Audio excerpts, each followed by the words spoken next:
finish. They were like being in the playoff scenario. String, you having it up just a bit. Able to see the nice transition bases in the team. Like the dream team.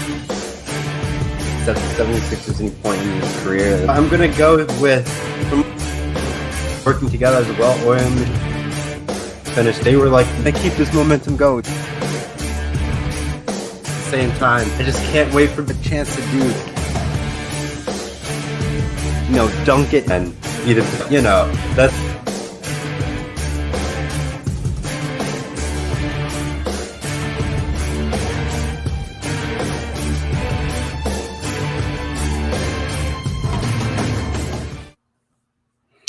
Ladies and gentlemen, welcome back to 6 for 6. It's great to be in the new year, bringing you fantastic sporting events of 2022, an honoring of the first snow day in Columbus, Ohio, on the 6th day of January, starting the new episode of 6 for 6. You can't get better than this. And with honorary of Week 18 in the NFL coming up, woo, what a great, atmosphere we got going on today in 6 for 6, ladies and gentlemen. But let's get down to business. We got a great, fantastic show planned for you tonight. And we're going to make sure it's going to be fun-filled with all excitements, bells and whistles, and comments from our loyal fans on the MI6 Sports Network. But, like I said, we're going to get underway. We got our first game coming up. And you guys are kind of curious about, the first honorary Week 18 of the NFL season, first ever. I'm going to be very excited about it, but let's get underway. We got a couple viewers tuning in. Isaiah is saying, what's up, Isaiah? I'm glad that you can join aboard. And the first game that we have up today, ladies and gentlemen, is Stevens, Vikings, and the Bears. Yes, they're not in the playoff contention, but they're still evenly matched teams in the mix-up. It's going to be on Sunday, 1 p.m. Eastern, 10 a.m. Pacific on Fox. Let's just break down the Vikings and Bears in the last 5 games. The Bears have won their last 2 of the last 5 games, so they beat the Seattle Seahawks and the New York Giants, trying to cap out the season with, another win, go 3 in a row to close out the season. Where the Vikings, on the other hand, are on a 2-game losing streak, but within the last 5 games, they were only able to win 2 games, so they're kind of evenly matched. Now we got to look at the, leading passers of these two teams. Justin Fields in his first season, only 7 touchdowns, 10 interceptions, almost 2,000 yards passing. But when you compare it to Kirk Cousins, it just shows that Justin Fields has a long way to come in the NFL, ladies and gentlemen. Kirk Cousins almost has 4,000 yards passing, 30 touchdowns, and 7 interceptions. Like that, ladies and gentlemen, as you can see, Captain Kirk of the Minnesota Vikings is the better quarterback in this scenario. So that win goes to them. Now, if you're looking at the rushing yards this season, you have the Bears running back has about 777 yards, and then Dalvin Cook has over 1,000 yards. As you can see, the Vikings have the better running back with 6 touchdowns, but the Chicago Bears running back has 7. Great lineup for the matchup between the two running backs, evenly scoring, but Dalvin Cook gets more yards in that sense. And the receiving core, Justin Jefferson for the Minnesota Vikings blows out the other Mooney for the Chicago Bears. Justin Jefferson has almost 1,500 yards receiving compared to Mooney's 927 yards with 4 touchdowns compared to Justin Jefferson's 9 touchdowns. As you can see, ladies and gentlemen, the Vikings should win this game. They have more points per game than more than the Bears. But though the Vikings give up more points allowed, the Bears give up a fewer points. So it's like the Bears have a little bit better of a defense, but their offense, as you can see, is struggling, which kinds of force the Bears to play certain ways in some of their games. Now we got to look at rushing and passing yards. Obviously, like I said, passing yards, the Vikings are way better than the Chicago Bears. But when you look at rushing, the Chicago Bears are actually better rushing yards per game for the team. They get 120 compared to the Vikings 114, ladies and gentlemen. As you can see, The Vikings are there, but at the same time, you gotta win points in the NFL. You gotta keep scoring. So that's where the Vikings are gonna win this game, and that's why, with Captain Kirk behind the helm of the Vikings ship, I think they're gonna be able to seal their deals, and the Vikings will beat the Bears in this scenario. I'll read some comments before we move on to our fifth game, ladies and gentlemen. We got the Bay Area from Ashwin is tuning in. Glad to have you on board.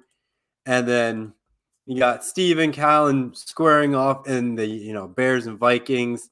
And then Isaiah says the Vikings will lose again. We will see what happens, Isaiah, on Sunday. Next up in our fifth spot, we got Shree's Patriots versus the Dolphins. It's more about playoff seeding for the Pats, trying to figure out where's the best place to go. As you can see, the Dolphins, had a nice win streak going. They had won 4 of their last 5. The Patriots won 3 of their last 5. So as you can see, teams want to try to end on the high note. The Dolphins want to end with a win in the season. The Patriots want to get a better seed in playoffs. So teams are going to be playing. But I can see Bill Belichick resting some of his star players in this matchup since they may not be able to get a bye. And having your players fully healthy is going to be critical in this postseason, ladies and gentlemen. But you got to look at like Mac Jones and Tua. Mac Jones has almost 3,500 passing yards with 21 touchdowns, 12 interceptions compared to Tua, who has 2,500 yards and 15 touchdowns and 10 interceptions. Where you look at the running backs, you got Dalvin Harris with 892 rushing yards with 14 touchdowns compared to Gaskins 613 with 3 touchdowns, ladies and gentlemen. And then you look at Myers for New England. He has almost 800 yards receiving with 2 touchdowns compared to Waddle with almost 988 yards receiving with 5 touchdowns. As you can see, the Patriots, ladies and gentlemen, are a run-heavy team, and we saw that. Though their receiving core is not as great because they relied on a run game this year, it really shows that this Patriots team can take care of business and, do what they need to do to win. At the same time, you look at their records, Patriots are 10-6 compared to the Dolphins 8-8. The Dolphins went on like a 7-game win streak, trying to sneak into the playoffs, but fell short against their last game, the Tennessee Titans, only scoring 3 points. Now, as you can see, looking at, some of the points per game that we have up here, we got, the Patriots almost scoring 30 points a game compared to the, Dolphins 20 points a game. And the Patriots defense has been solid, only gives up about 17 points compared to the Dolphins 21 points. As you can see, the Patriots team is more of a complete team and making sure that, they're going to be able to have a great playoff run on top of that. But tune into that game. It's on Sunday at 4:25 p.m. Eastern, at 1:25 p.m. Pacific on CBS, ladies and gentlemen. So make sure you tune into that game if you want to see Mac Jones and Tua go at it in this matchup. The 2 Bama boys from their respective college days going at it in this one more time.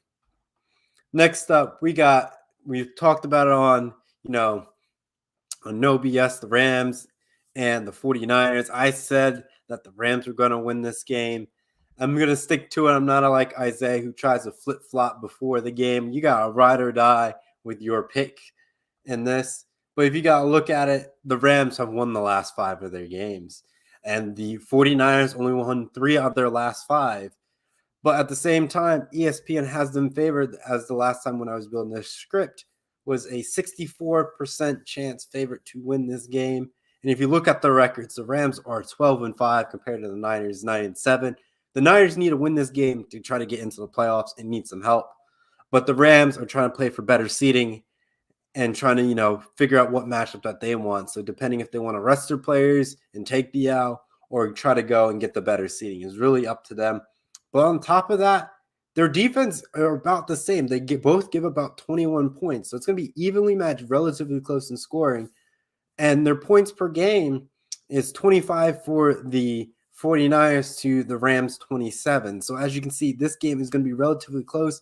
And with players sitting out and trying to rest up for the playoffs, I wouldn't be surprised that this game may be closer than what people actually really think it's going to be. But you got to look at the quarterbacks. Jimmy G, not doing well. He did great this season, only 19 touchdowns with 10 interceptions, but it's his passing yards for 3,400 compared to Matt Stafford, who had a phenomenal year, 38 touchdowns with 15 interceptions with 4,600 yards passing. And then as you just break down the different positions, both wide receivers for both respective clubs are over 1,000 receiving yards. But Cooper Kupp had a phenomenal year with 15 touchdowns, almost 2,000 yards receiving. What a phenomenal year. I had him for fantasy. It was great to have him on my team. Helped me win the title, too, in one of my other fantasy leagues, as I mentioned on No BS. But it was great to have him as a wide receiver. I don't know if he's going to do it again next year, but I know a lot of people are going to try to bump him up in the fantasy projection and try to get him early. So maybe it's not a good year to, go get him in 2022. But we'll have to wait and see. But like I said, I'm going to go with the Rams on this one. Let's do a quick recap for all those who are tuning in as we're at the 11-minute mark in tonight's program. We're almost halfway through all of the great games that we have left. But let's break it down for those who are just tuning in for us, or if you're listening to the podcast on a nice long road trip and you forgot to what some of our games that we have going on. So to start us off on the 6 for 6, we got the Bears and Vikings at 1 p.m. Eastern, 10 a.m. Pacific time on Fox. Like I said, I'm going to go with Kirk Cousins and the Vikings to win this game. And because Kirk Cousins is just a better quarterback than Justin Fields at this time. Maybe it will change in the future, but as this year goes, the Vikings are going to get the dub on this one. Next up in the 5th spot, we got Patriots, Dolphins. I'm going to go with the Patriots trying to play with the better trying to get a better seeding in the AFC, but at the same time, don't sleep on the Dolphins trying to finish out the year on a high note and trying to win their last game. So we got to see how that ends up developing. And then we have in the 4th slot, we have the Rams versus the 49ers at 4:25 p.m. Eastern, 1:25 p.m. Pacific on Fox. Tune into that game to see what the Rams can be, how they beat the 49ers. But at the same time, trying to get a better seeding and resting your players is going to be critical in this Week 18 for sure. Now let's move on to the upper top of the games, the more elite spectrum, I would say, that I will be talking about. And it's a game that will affect the 49ers. It's the Saints and Falcons, and just trying to figure out who's going to help can the Saints take care of business, or will they fall short and lose? ESPN has Saints favored as to be 62% chance favorites to win. With on top of that, the Falcons are 7-9 compared to Saints 8-8. So they're trying to, even out their records, iron things out, and make them look better for seeding. On top of that, if you look at their last, games, the Saints have won the last 3 of their 5 compared to the Falcons, 2 out of the 5. And on top of that, Matt Ryan has blown out Jameis Winston this year, though he went down and got injured. Matt Ryan wasn't that far off from touchdowns compared to him. Matt Ryan only had 19 touchdowns with 11 interceptions, but he threw for almost 4,000 yards compared to Jameis Winston's 1,170 yards with 14 touchdowns and 3 interceptions. But Alvin Kamara is carrying that team with only 752 yards and 4 touchdowns compared to Patterson's 607 yards with 6 touchdowns. And then just going out the wide receivers, Pitts is basically going to be the number 1 star wide receiver to keep an eye out for the Falcons. And as we look at other stats, you have the Saints are going to outscore the Falcons. The Saints give about almost 21 points a game to the Falcons 18. But the Falcons' defense is atrocious. It almost gives up 27 points a game compared to the Saints, almost 20 points in reality. But then if you look at total yards for passing, the Falcons are going to do more because it's Matt Ryan behind the helm trying to play catch up. But for rushing, it's Alvin Kamara leading the Saints with 112 compared to the Falcons' 86.3 rushing yards per game. Now we got to look at this. The Saints are probably going to come out relying on the run game, but you don't want them to fall short on what they have to do. The Falcons want to end on a high note with a win, and the Saints want to go into the playoffs. So it's a must-win scenario for both teams trying to finish out a year on a high note and trying to get into the playoffs. But I think the Saints are going to pull it out at the end of the day. We're going to be relatively close since their last game was 18-10, and then the Falcons' last game was 29-15. So we're going to see a nice low-scoring game here, ladies and gentlemen. Before I reveal the number 2, I will read some of our comments that we have coming through. Kirsty Wilson's tuning in. A pleasure to see you. She's going to go picking the Saints on this one. And then with our number 2 pick, ladies and gentlemen, you're going to know what game it is. That die-hard game in the AFC North, the Cold North Express. The Steelers versus the Ravens, battling for playoff seeding, as they all know.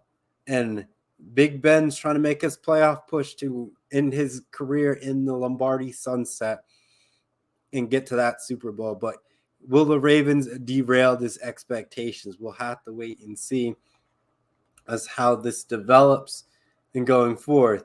The Steelers have their one tie in there as well compared to the Ravens 8-8.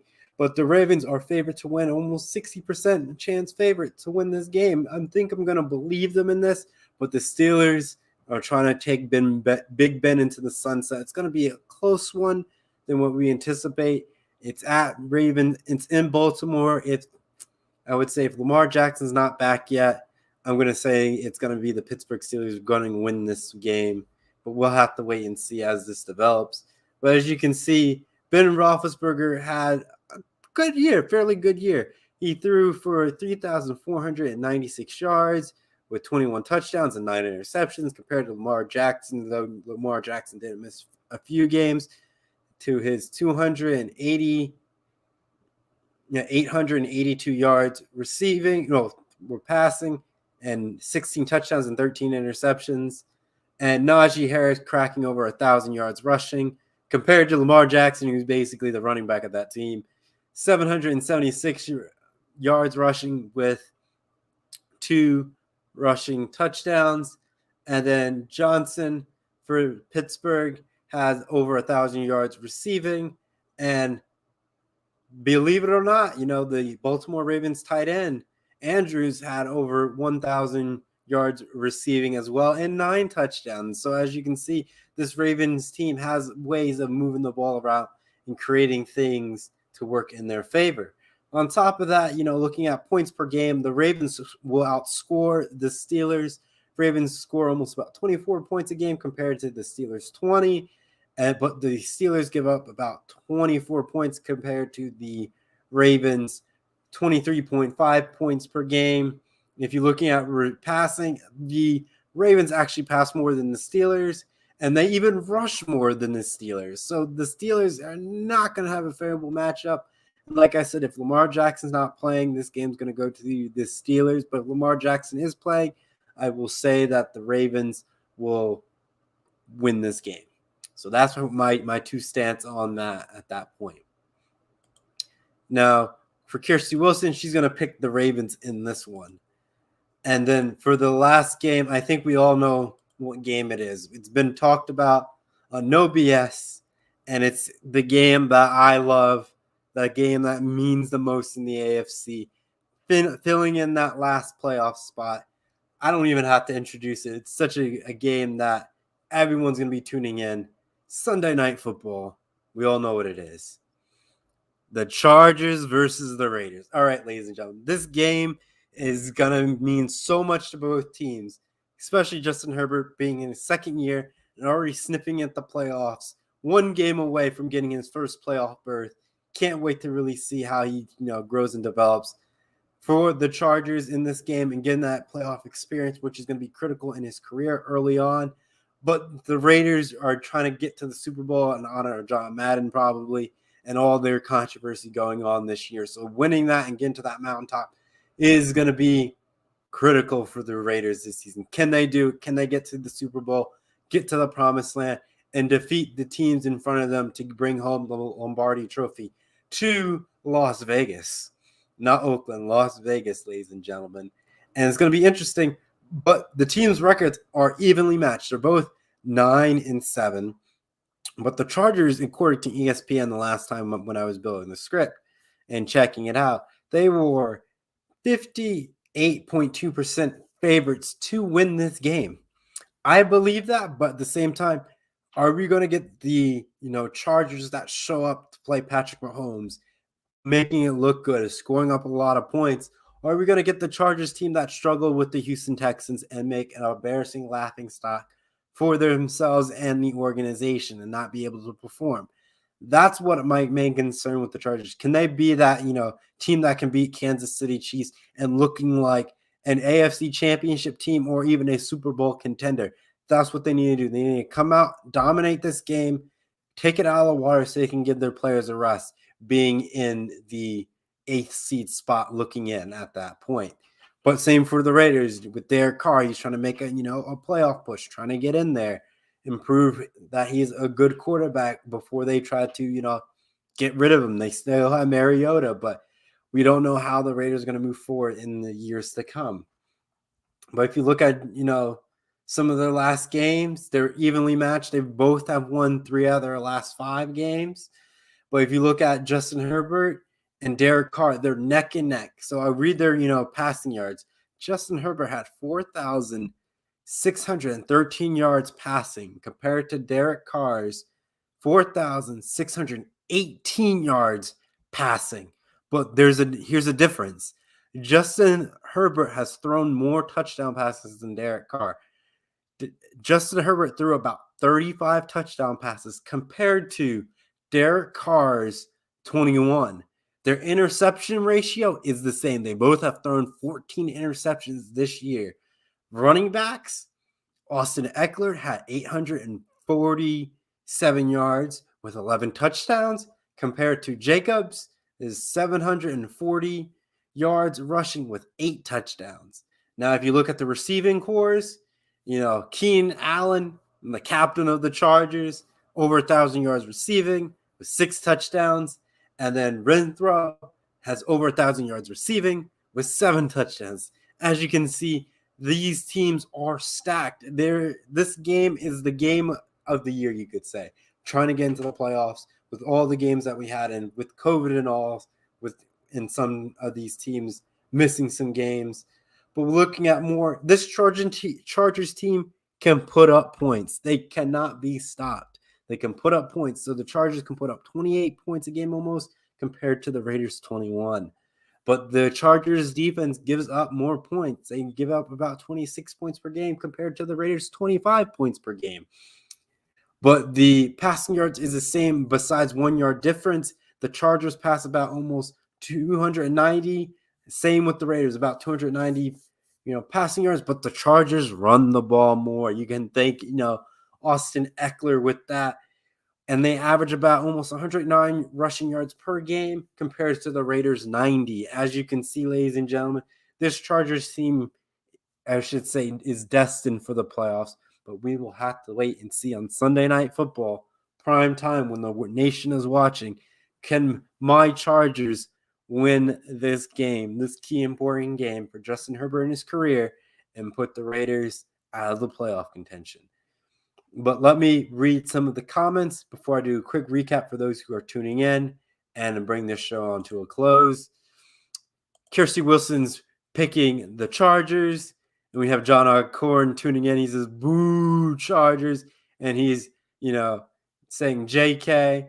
And then he's going to get him a victory cigar for the Bengals playoff appearance. We'll see what happens there with that. But, with the Bengals, can they get past Wild Card Weekend? That's a show for another time on 6 for 6, ladies and gentlemen. But let's do a quick recap, a quick sprint run through before we close tonight's program.